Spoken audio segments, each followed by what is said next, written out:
a RecTech panel next on the RecTech podcast. Welcome to RecTech, the podcast where recruiting and technology intersect. Each month, you'll hear from vendors shaping the recruiting world, along with recruiters who'll tell you how they use technology to hire talent. Now, here's your host, the mad scientist of online recruiting, Chris Russell. It's time for another edition of RecTech, the only podcast that helps employers and recruiters connect with more candidates through technology-inspired conversations. This episode is a recruiter edition. Today's show is sponsored by HireTool, the recruiter's best friend.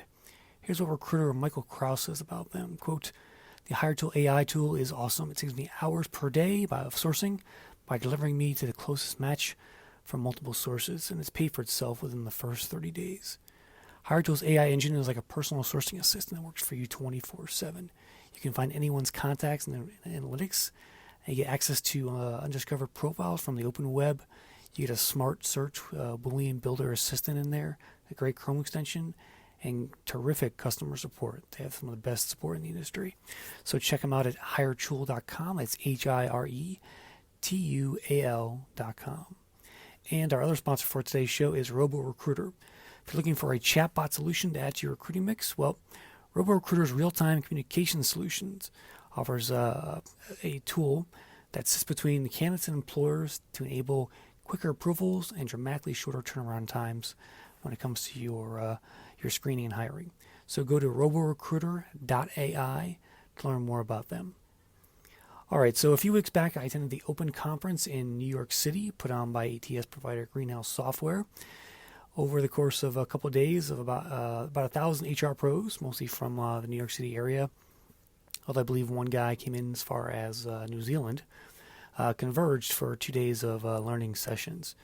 One of those sessions featured some of my favorite HR personalities, including Tim Sackett, William Tincupp, George LaRocque, and Madeline Laurano.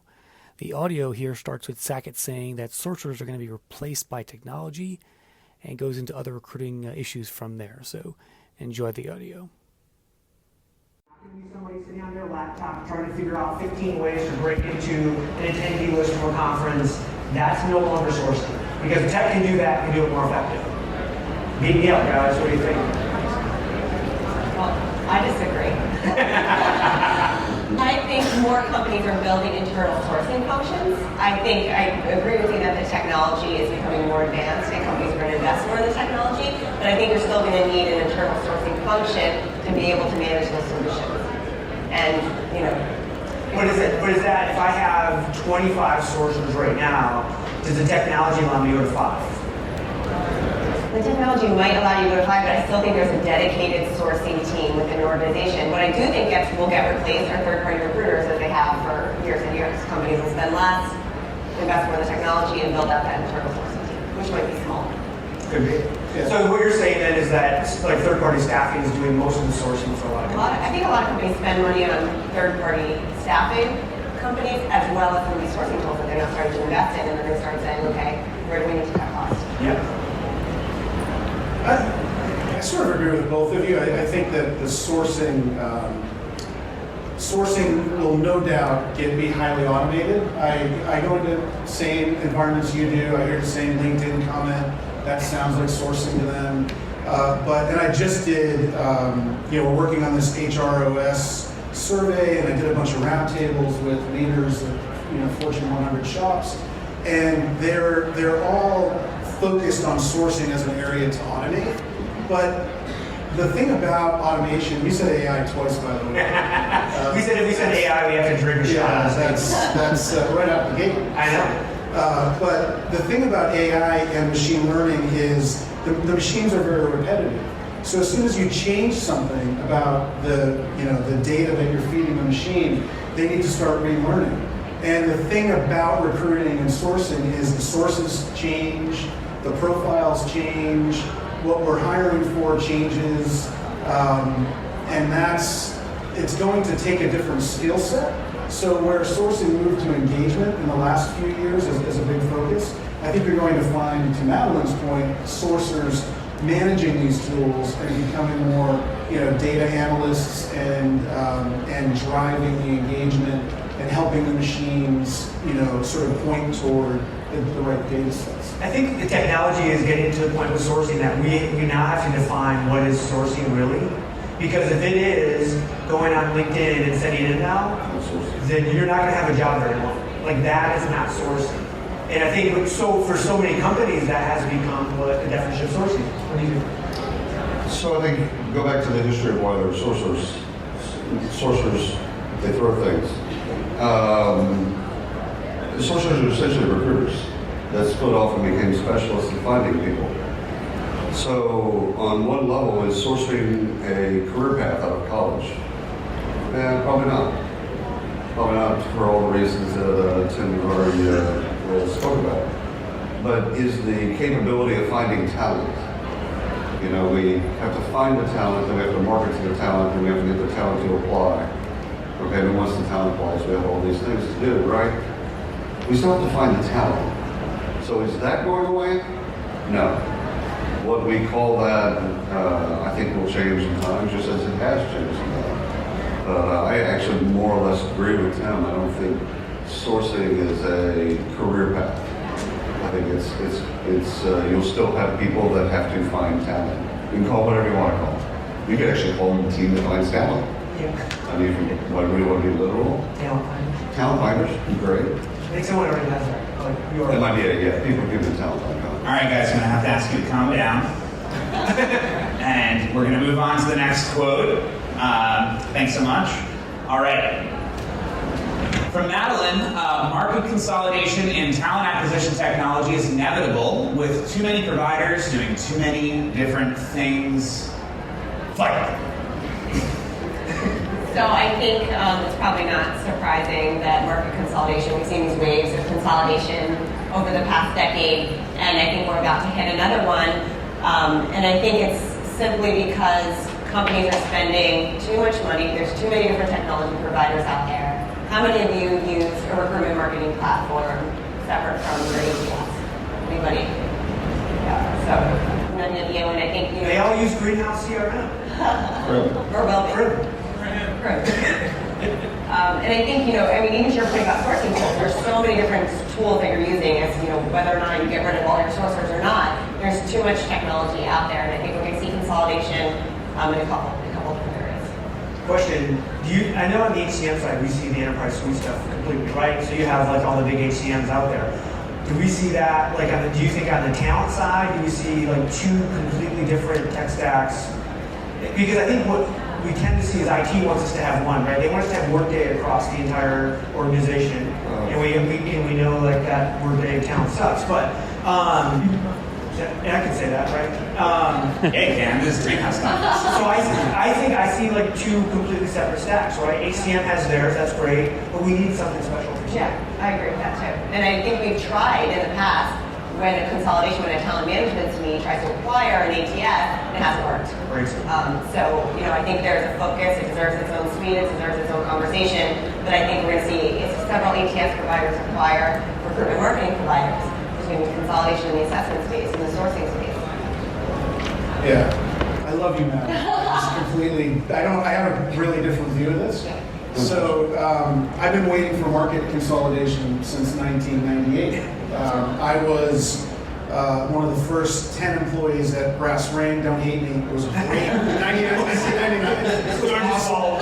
And so, now did Brass Ring get acquired? Sure, twice over. They're part of IBM now. But look at the stage that we're sitting on as these companies, Taleo, hate them, got acquired, right? It didn't consolidate the market. It was a temporary, market share grab by large enterprise players. And I would say just until the middle market is dried up, and we're still seeing companies in the middle market come off spreadsheets, running their HR, running their talent. And until HR is actually HR tech is a pleasure to use at the large enterprise, a lot of people are innovating in bringing new solutions to market. Right now, we've got this green field of automation, machine learning, AI. That's going to spur a lot of change within vendors and in new markets. Here's a data point for you. Last year, look, this speaks to how much tech is coming our way. Last year, what I tracked was about almost 1.2 billion in investment in HR tech. Q1, I'm about to release the Q1 report for HR tech VC investment. 770 million in Q1. That's Q1. That's almost as much as we did in all of last year. And there are thousands of providers. I think it moves market share around.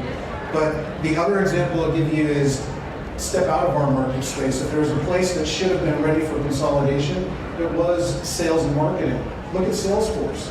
They not only do they exist and create an ecosystem, but there are thousands of companies that do exactly what they do that are in their marketplace that you can go work with. You can do sales forecasting, marketing, and Salesforce already does that. But so is that consolidation? I view it as it's a new frontier where in sort of the installed client server world, that's how we saw the market get gobbled up. But I think it's going to feel like consolidation, but I don't. Yeah, absolutely. 30 seconds for any fiery rebuttals before moving on. Yeah, most of the products that come to market are not products, they're features. And I think that's to what Madeline's saying. Like video interviewing came to market in 2009, everyone looked at it and said, oh yeah, that's cute, that's a feature inside of something else. And so employee referrals, great. Are there products? Yeah, there's some actually wonderful products in employee referrals. Should it be a product category? No. It should probably actually be a part of something else. So everything from finding talent to onboarding, we have an unlimited amount of tools. But are they all just really features of one suite or platform? And I think that's what most people are, vacillating and struggling with is they don't need 19 different recruiting tools or features. They want them all in one place. And I think to Madeline's point and to George's point, we're going to see more of that, where people are like, I'm tired of buying all of these things, and I just want to buy one thing that does all of it, and have all the data in one place. Very cool. Thanks, fascinating conversation. All right, next slide. From William Tincupp, I think I can speak for all of us here. I can't wait to hear real stories of AI usage. Great. So most of AI is dumb.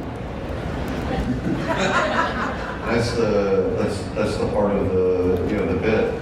It comes out of the womb dumb. We teach it, and we teach it a bunch of dumb shit too. So in order for it to actually be smart, it's going to take years. Now the outside of AI is farther than our outside, because it will continue to learn, whereas humans tap out. So the upside's there. I'm definitely not an AI hater, but what we're doing with is a hype cycle. And if you've studied the space long enough, you've been through a hype cycle of on-premise to SaaS. You've been through a hype cycle of mobile. You've been through a hype cycle of social. And now you're going through a hype cycle of AI. And people are going to be coming at you 90 ways to midnight about AI. AI will change your life. Actually, no. Not now. But in the future, can you imagine a world where you say, Siri, who's underpaid and overperforming? And Siri rendered that for you. Because there's enough data to say, Sally. Sally's actually doing a really great job. She's not making market. And you should probably give her a raise. That world, that world does exist. That's not flying cars.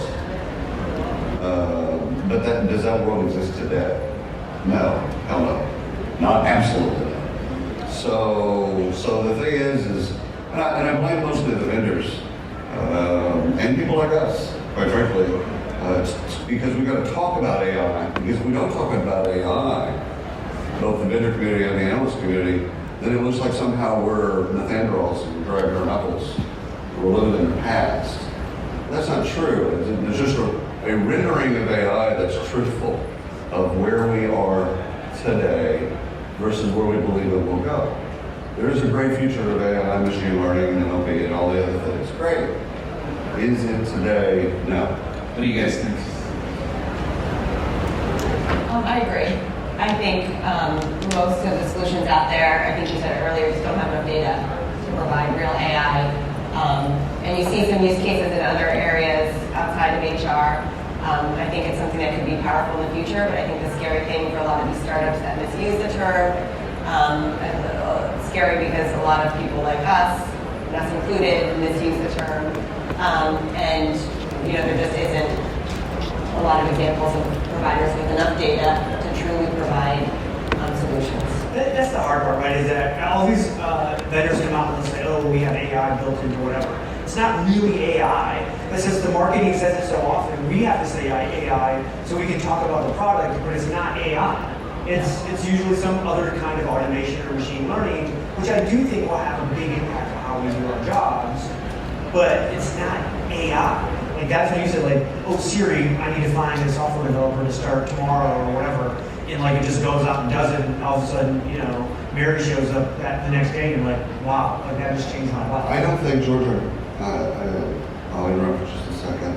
I don't think most people know what AI is, actually. I'm so jaded.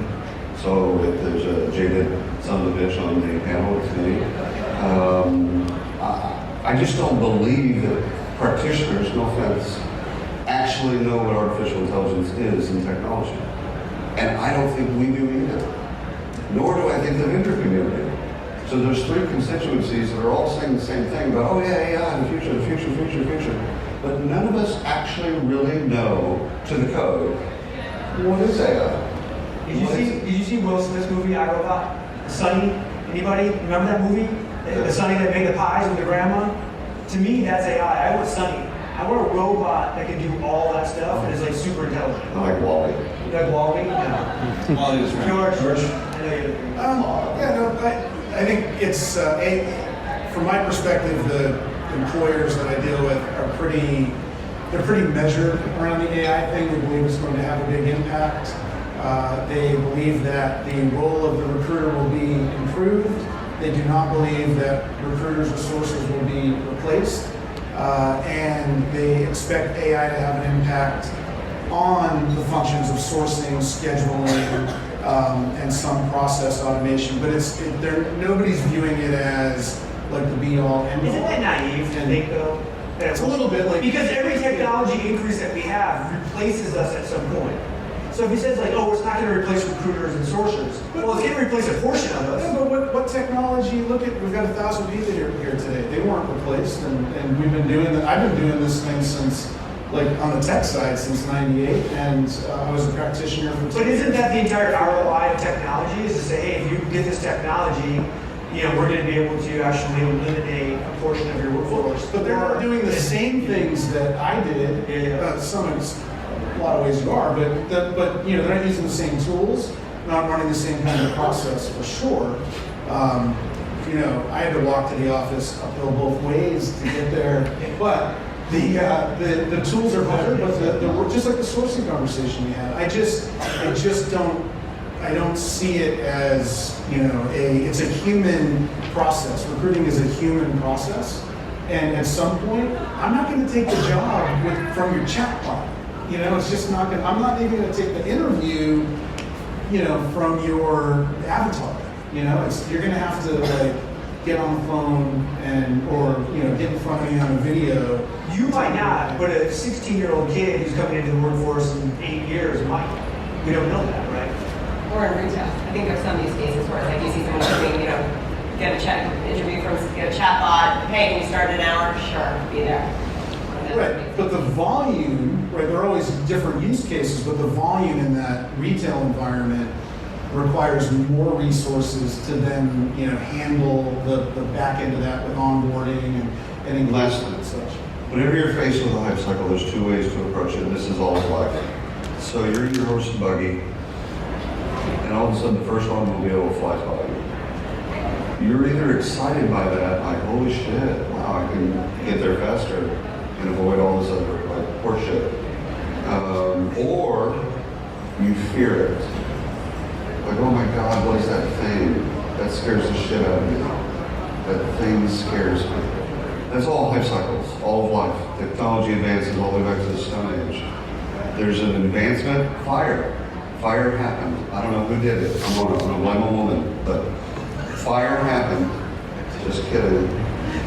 Fire happened. And again, some people were excited by that, and some people feared it. That's AI.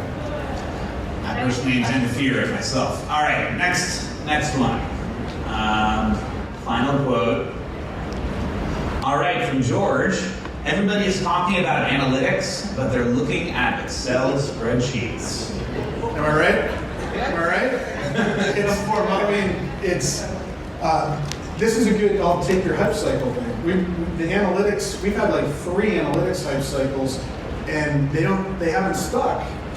But they just keep finding a way to come back at us again with this. Now, it's a thing, but most of what I see and hear out in the market is reserved for really large enterprises with data analysts, business analysts, everywhere I go. And again, if you haven't done the HROS survey, hros.co, I mean, like 53% of the market has a plan to think about analytics in the next 3 years. That was my latest jaw drop. 30% have it and are using it somewhat, and around 20% are just like left, like not doing anything. So it's just the reality of business that people are looking at reports and trying to make, in my opinion, and make business decisions. And until analytics aren't sitting outside of your applications, but they're in, when the system, leveraging whatever technology, I won't use the buzzwords, can bring you something predictive, bring you to the next step, make your day easier with analytics that the system is finding for you, then you'll be using analytics. But the beauty is you don't even need to know that you're using analytics. So that's my take on it. Madeline, did you have something for the last question? Oh, I just wanted to ask the audience, how many of you are investing heavily in AI this year? Question. Couple. Few. Thank you. Very good. That's what we see though, about 2 or 3%, right? George, I think the analytics discussion that you're talking about is actually the point. It's the 4 walls of whatever application you're using. So whatever application you're using, the analytics are there. They're already there. That's great. And I'll go further. Analytics don't really mean anything. Analytics is a dashboard. It's like your dashboard of your car. What does it really mean?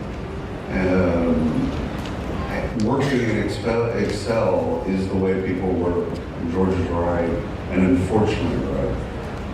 But I think what we really want out of analytics is we want the data and the databases to tell us something we did not know, and to connect dots that we could not see, and to inform us as to what to do next.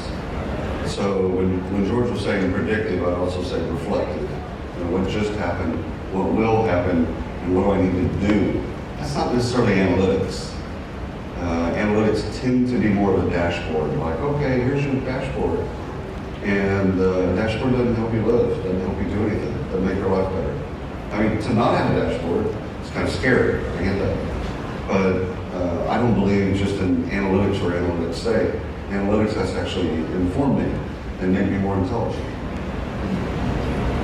I actually love the whole data thing going on within the technology that we have right now, because I do think we're all kind of data nerds at heart. If you're a talent acquisition, you want to know what your funnel looks like, and you want to know all this stuff. But I think it gets back to what you both have said, which is, so here's the data, and then in my simple mind, here's what I think it's saying, but I don't really know. But if I'm really looking at all the data, and it can tell me, here's what it says, and by the way, here's what you should be doing, and then I actually listen to that, or smart enough, then that becomes really powerful. What I find is that the data is telling us this, it is telling us what to do, and sometimes that's a painful thing that we have to do, like go fire that person because they suck, or go and do more work over here, or go make more calls, or go make more whatever, and we go, I know the data's saying that, but that's not, I know more.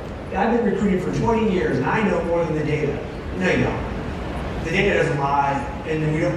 But so when we get to that prescriptive part of data, it becomes super important that we actually listen, and I think that's where we're falling down, from that standpoint. Alan, hear your views. Yeah, I mean, I love this quote. It's going to be my favorite quote before. But I think there's 2 different things we're talking about that everyone's saying. We're talking about analytics, which I think William's right. It's dashboards. And it's not just one dashboard, it's 20 different dashboards once you 20 different technology solutions you're looking at, and then everybody goes to Excel spreadsheets because none of it makes sense and none of it connects. So you have dashboards and Excel spreadsheets, and then you have predictive analytics, which in the concept is amazing, but it's the same problem as AI. You need a ton of data. Predictive analytics is taking a history of data, tons and tons and tons of data, analyzing it in this amazing algorithm, secret sauce is happening with this algorithm, and then giving you an output where you can make the best decision. The data comes out, the algorithm happens, and then you, as the recruiter or sourcer, wherever you are, is making the best decision you can based on this amazing data that you have. And we just don't see enough of that, I think, for the same issues we talked about with AI. Yeah, I mean, Madeline and I have been working on a series of reports around tying employee experience to business results. And it's not because like the tools suck or anything like that. I mean, it is hard to do. There are a lot of people really interested in tying experience from candidate through onboarding through to benefits and exit, and understand how that experience impacts productivity and revenue. And it's really, if we can find some people to talk to us about how they're doing it, if you're doing it and you'd like to be in a report feature, let us know. But it's hard to do. It's hard to do, and it's getting there. But reports are, that was a really good point you brought up. Reports are one-dimensional views. It's data, one series of data from a system. Analytics come from myriad systems and give you the tools to correlate and help solve a business problem. Incredibly interesting discussion, and we want to provide the audience a chance to ask you guys a bunch of questions. So if anybody has burning questions, or even if it's a decent question, please make your way up to the town hall style microphone now. We'd love to hear any questions you might have for the town. So come on, be the first person. Be bold. So while we're waiting for the first caller, ask the question of an HR expert now. George LaRocque has mentioned HROS a few times. He gets paid. No, I know. It's not my thing. Just kidding. If Lars or Ambrosia, are y'all in the room? You're back. Lars, Ambrosia, stand up. Come on, they're the founders. Please stand up. Please stand up. If you haven't checked it out. So these two people are the most important people in the room. Sans now. So they started a thing called HROS, or HR Open Source, where practitioners share stories and share case studies with each other. It is by far the best thing on the internet. Okay, where practitioners. YouTube is pretty good. Have you seen YouTube? Well, I have a YouTube channel. Tim, let me tell you a little bit about that. But seriously, if you're not a member of HROS, please become a member. That's what these little lightning bolts are for us.